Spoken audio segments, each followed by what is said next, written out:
Hai, Bismillahirrahmanirrahim. Assalamualaikum warahmatullahi wabarakatuh. Welcome back to my channel, and I hope you're always having a great day. Mudah-mudahan kalian baik-baik aja ya, oke?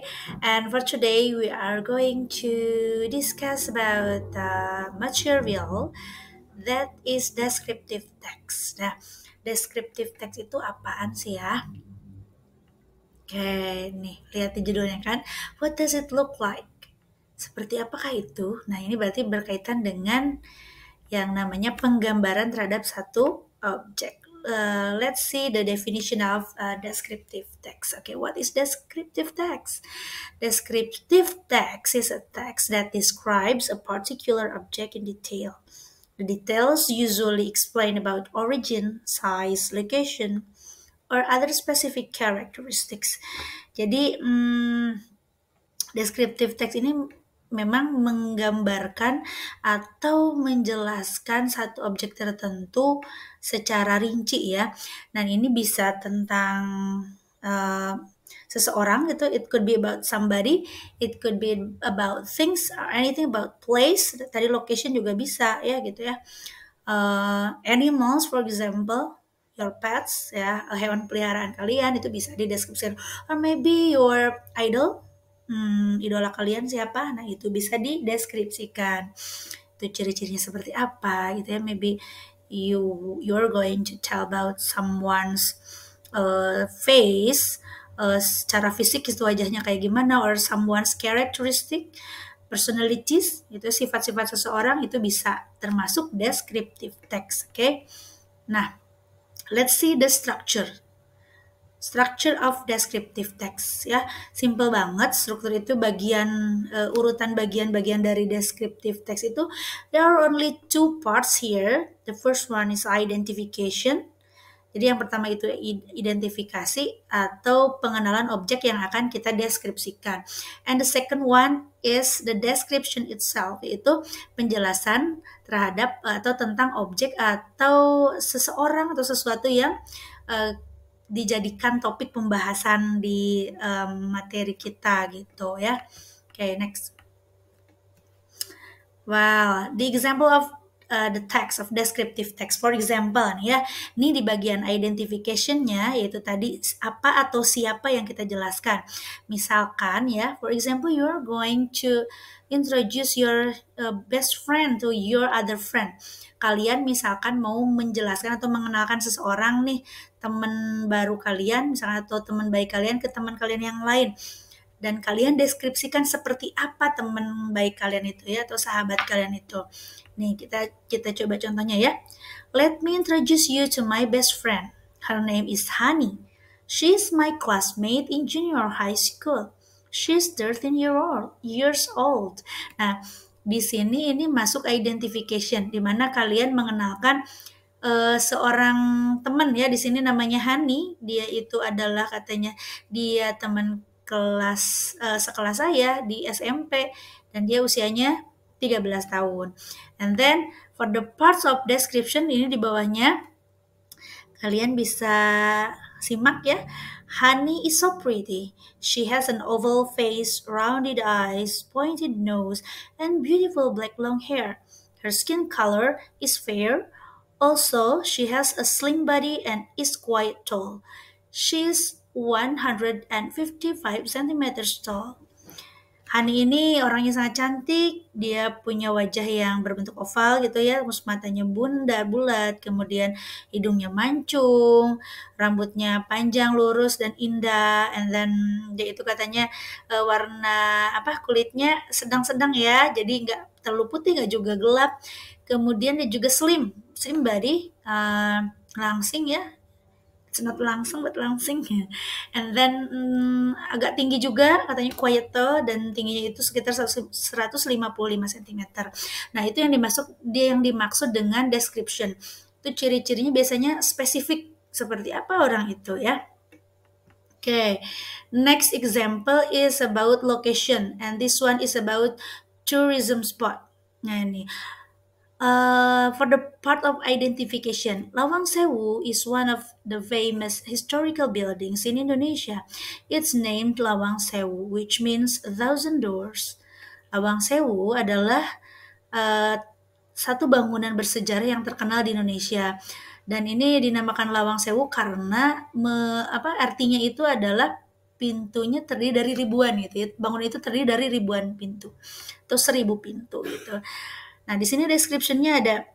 Mungkin ibu nggak baca semuanya ya, maybe I will not read all, beberapa nanti kalian bisa pelajari sendiri. For example, I'll try to read for you for some sentences. Ibu coba beberapa kalimat. Besides its thousand doors, it is also well known for the fascinating stained glass windows representing the Dutch symbolism. Ya, di samping dari pintu-pintunya yang ribuan itu, Lawang Sewu juga terkenal dengan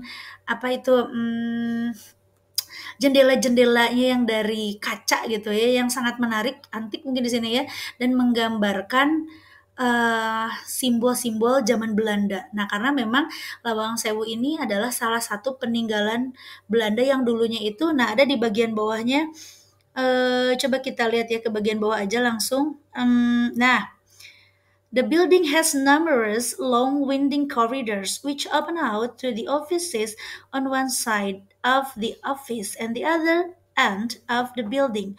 On the other hand, it is a famous landmark in the region of Semarang and a pride for Java. Jadi ternyata di Lawang Sewu itu punya koridor-koridor yang penuh angin-anginnya gitu ya, ventilasinya itu bagus, kemudian panjang, tinggi gitu ya, kemudian dan sifatnya terbuka menghadap ke arah bangunan-bangunan berbentuk kantor-kantorannya itu. Dan karena memang ini dulunya itu kalau tidak salah ya, Lawang Sewu itu digunakan sebagai satu kantor perusahaan Belanda seperti itu ya. Dan ini katanya, famous landmark. Landmark itu berarti kayak ya tempat wisata gitulah ya, tempat wisata yang terkenal di daerah Semarang dan satu kebanggaan tersendiri untuk daerah Pulau Jawa gitu ya. Nah, just like that, itu penjelasannya seperti itu. Oke. Nah, yang salah satu yang kalian perlu pelajari, of course ya, here you're when you are learning about descriptive text, you're going to learn more about adjectives, kata sifatnya memang harus kalian pelajari pasti, karena ketika kita mendeskripsikan sesuatu apapun itu pasti berkaitan dengan kata sifat gitu ya, atau keadaan satu benda kan pasti menerangkannya dengan kata sifat.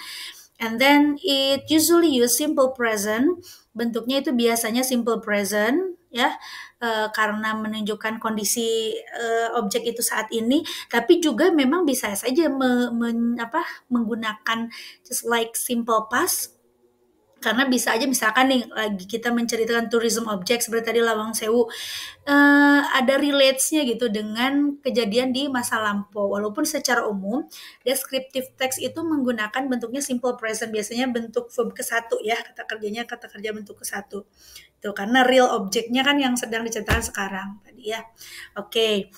Next, nah yang dipakai juga itu ada adverbs of frequency, yaitu kata keterangan yang menunjukkan seberapa sering kita melakukan sesuatu. Biasanya sih kalau adverb of frequency ini, misalkan ada kata seldom, usually, always gitu kan.